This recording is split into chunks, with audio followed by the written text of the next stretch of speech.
Bonjour et bienvenue chez macréationdentreprise.fr. Vous avez réalisé une étude de marché, vous avez découvert les bases du marketing et vous êtes désormais à l'aise avec les exercices simples de comptabilité. À l'issue du module de gestion, vous souhaitez réaliser votre prévisionnel. Avant tout, nous vous proposons de vous entraîner sur le cas d'Anne. Anne veut ouvrir une boutique de produits alimentaires et elle vous demande vos conseils. Nous allons donc commencer par lire l'énoncé et ensuite, pas à pas, réaliser le prévisionnel de Anne. L'énoncé est donc intégralement hors taxe. Anne démarre une activité de commerce de produits alimentaires de régime le 1er janvier.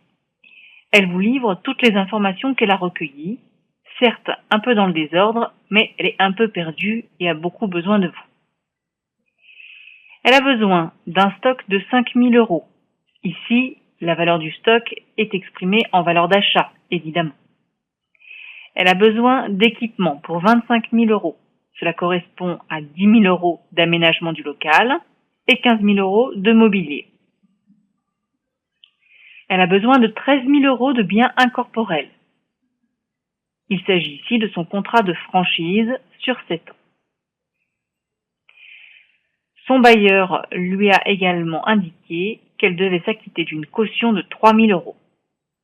Le mobilier s'amortit sur 5 ans et les travaux sur 10.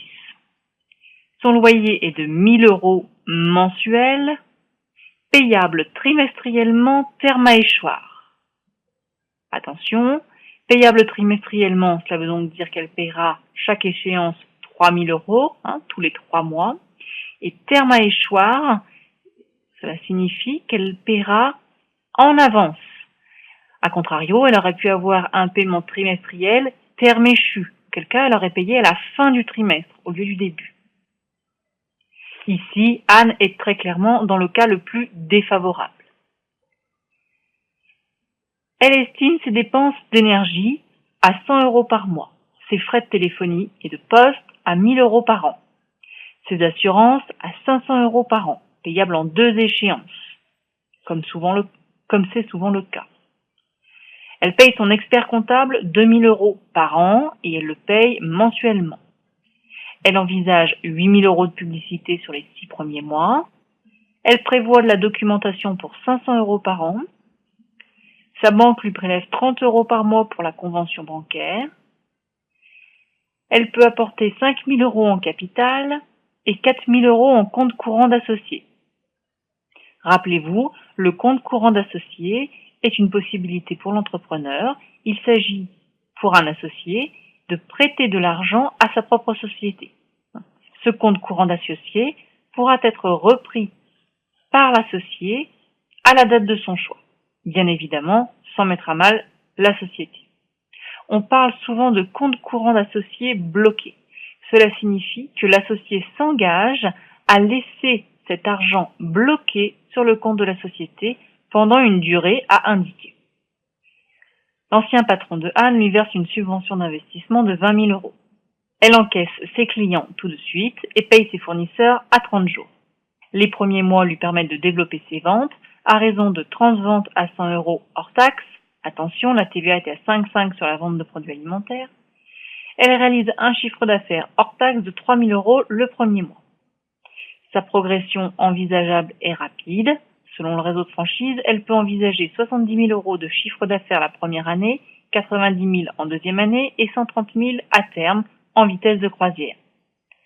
Attention, les mois de décembre, janvier, juillet et août ne lui permettent pas de réaliser du chiffre d'affaires. Les produits de régime n'ont pas beaucoup de succès en cette période. Elle ne peut acheter qu'à partir de 2 500 € de stock et ses multiples. Son coefficient multiplicateur est de 3. Cela signifie donc que quand elle achète un produit 10 €, elle le revend 30 €. Elle paye ses frais de transport sur la livraison de ses achats 50 € pour 2 500 € de stock livré. Elle a besoin de se payer, elle, 500 € par mois la première année grâce à ses économies. En revanche, à terme, il lui faut atteindre 3 000 € par mois. Elle ne sait pas si c'est véritablement réaliste. Je vous invite à réaliser le prévisionnel d'activité sur les 3 premières années, préciser le montant du prêt bancaire que Anne doit solliciter, répondre aux questions suivantes. Le projet est-il réaliste par rapport aux ambitions de Anne? Et quels conseils lui donneriez-vous? Reprenons donc étape par étape les informations recueillies par Anne. Ce fichier Excel comporte une dizaine d'onglets organisés pour vous permettre de remplir rapidement et sereinement cet exercice. Quelles sont les immobilisations incorporelles à acheter pour Anne? Le contrat de franchise, 13 000 € qui s'amortit sur 7 ans, sa durée de vie comptable.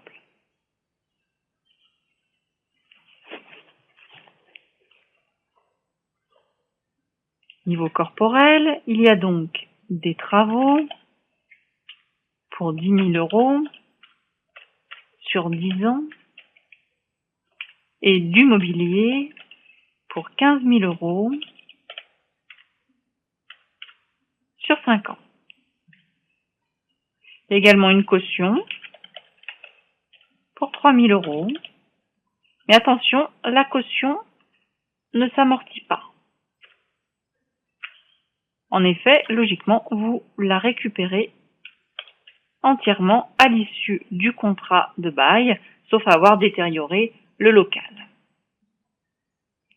Ici, il n'y a pas eu d'apport en nature, la colonne reste vierge et les taux de TVA sont normaux, 19,6, sauf pour la caution où il n'y a pas de TVA applicable. Stock. Il s'agit de produits alimentaires, 5 000 €. Attention, la TVA est à 5,5 sur les produits alimentaires. Très bien. Besoin au fonds de roulement. Mettons à jour tout de suite le taux de TVA. Anne envisage un chiffre d'affaires de 70 000 en première année, 90 000 en deuxième année, 130 000 en troisième année. Ses clients la payent tout de suite. Malheureusement, le temps que l'argent soit disponible sur son compte, délai interbancaire, remise de chèques, etc., nous allons compter 4 jours.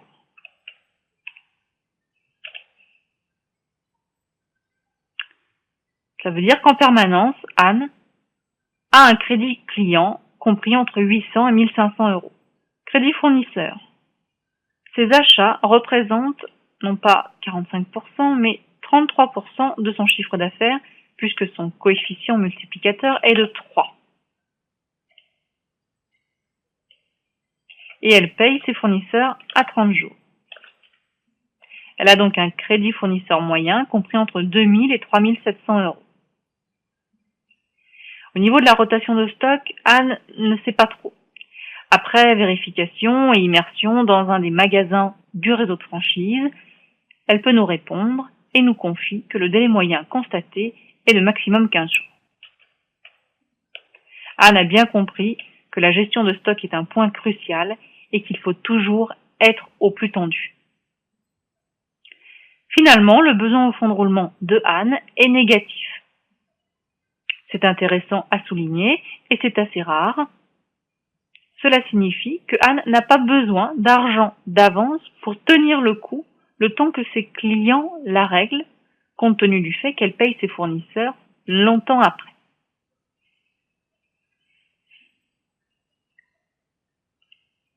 Au niveau de sa trésorerie de départ, il lui faut quand même être capable de payer quelques petites fournitures au démarrage. Son loyer, trimestriellement, coûte 3 000 €. Il lui faut être au moins capable de payer la première échéance. L'assurance coûte 500 €, payable en 2 fois. Il faut payer 250 € tout de suite.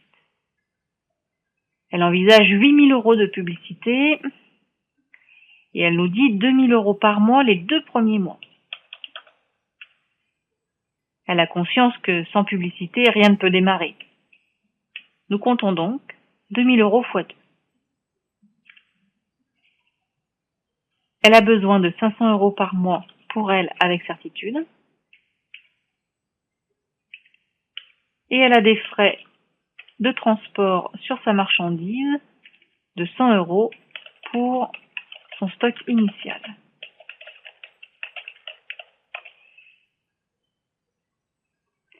Qu'en est-il de son plan de financement?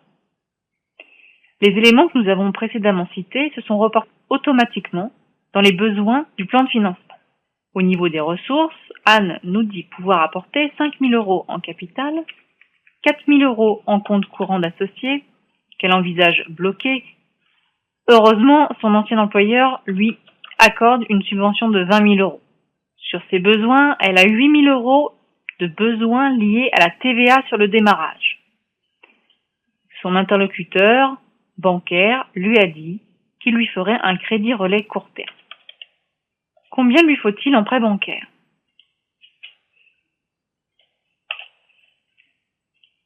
« 24 868 euros.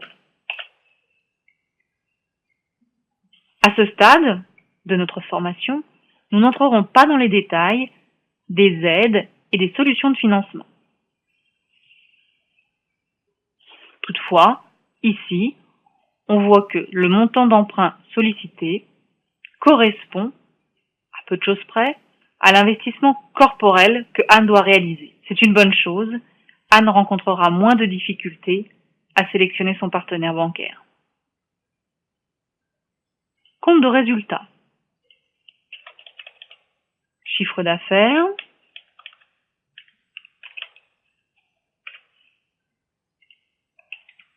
Charges variables. Quand Anne réalise 70 000 euros de vente, elle a acheté 23 100 euros hors taxes de marchandises. Vous voyez ici que sur le compte de résultat, il manque énormément de charges. Ce sont les charges fixes. Allons dans l'onglet « Détail des charges fixes » et précisons les chiffres que Anne nous a confiés. Elle nous parle de 100 euros par mois d'énergie. Attention, ce document est annuel. De 1 000 euros par an de téléphone et poste. D'assurance pour 500 euros. D'expert comptable pour 2 000 euros. De publicité pour 8 000 euros. De documentation pour 500 euros. Et de frais bancaires, 30 euros par mois. Elle nous parle également de rémunération. Anne a besoin de 500 euros par mois minimum la première année et à terme souhaite avoir 3 000 euros par mois. Nous allons faire une projection en année 2 avec 2 000 euros par mois. Les charges sociales ne sont pas calculées par Anne.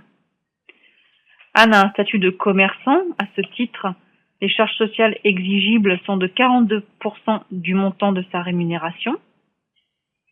En revanche, les charges sociales sont exigibles avec un décalage. C'est-à-dire que la première année, vous allez payer un acompte de charges sociales et la deuxième année, un acompte et une régularisation par rapport à votre première année. Ce décalage est systématique d'année en année. Pour plus de simplicité, et parce qu'aucun partenaire bancaire ne vous reprochera d'avoir directement calculé le bon montant, nous allons mettre en place une formule directement à 42%. Anne nous a également parlé de frais de livraison pour 50 euros à chaque fois qu'elle se fait livrer 2500 euros de stock. Ici, c'est une charge strictement variable. Nous allons donc retourner dans le compte de résultat et indiquer ici des frais de livraison.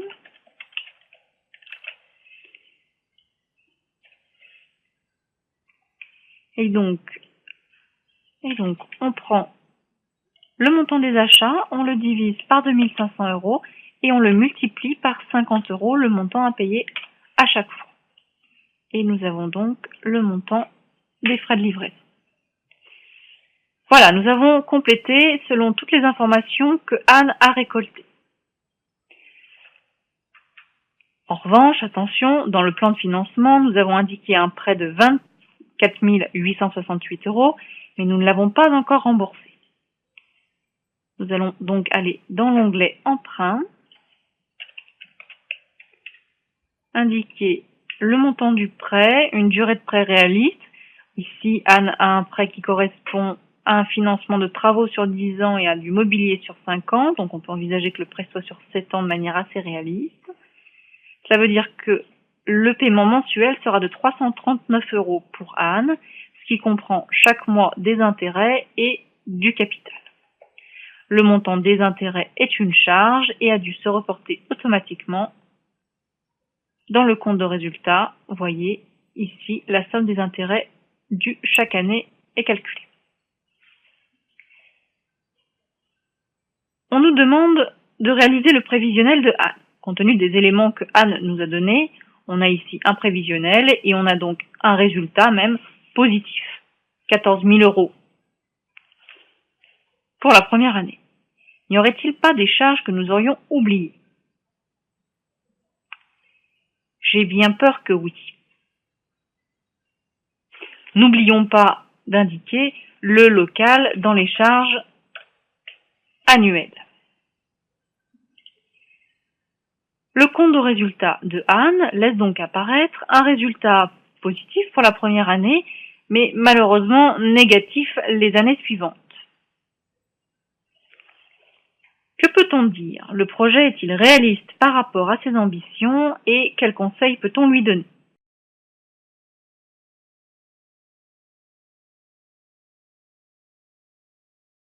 Des produits d'entretien pour nettoyer le local, de l'outillage pour être capable de faire une belle vitrine, un stylo, du ruban adhésif, ça semble nécessaire. Un logiciel de caisse complet avec Scanet, en location ou en crédit bail. Sans aucun doute, des commissions de carte de crédit, mais pour cela, il faudrait se renseigner auprès de l'établissement bancaire. Des taxes, assurément, à payer. Anne devrait à minima payer la contribution économique territoriale.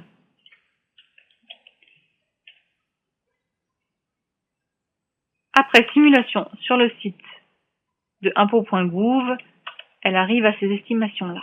Voilà qui est un petit peu mieux.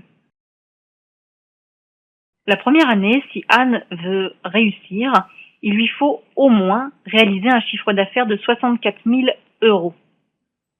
64 930 €.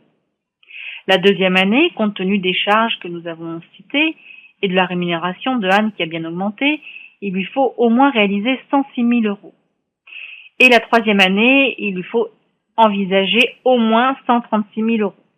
Ce qui est donc un tout petit peu supérieur aux objectifs initiaux de Anne. Pour autant, il s'avère que Anne a un emplacement dans un quartier extrêmement bien fréquenté et qu'elle peut sereinement envisager d'appliquer un tarif supérieur à celui de certains de ses confrères dans une zone plus sinistrée. Ici, c'est donc son coefficient de marge qui va donc varier. Anne pense pouvoir appliquer un taux de marge non pas de 3, mais de 3,5.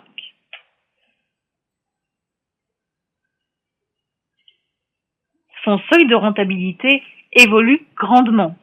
Ici, son chiffre d'affaires en année 3 lui permet de couvrir ses objectifs.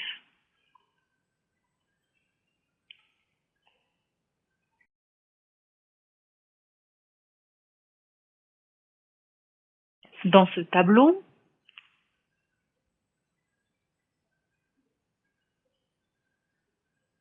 ses ventes sont ventilées mois par mois et sont exprimées en TTC. Ses achats sont également exprimés en TTC et en mois par mois. Ici, par exemple, le loyer, qui est de 3 000 € hors taxes par trimestre,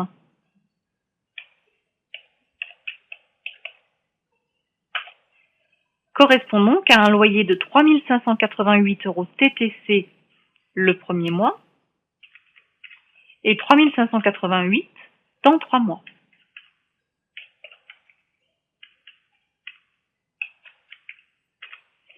Vous comprenez donc que le plan de trésorerie vise non pas à relater les charges et les produits simplement, mais les encaissements et les décaissements.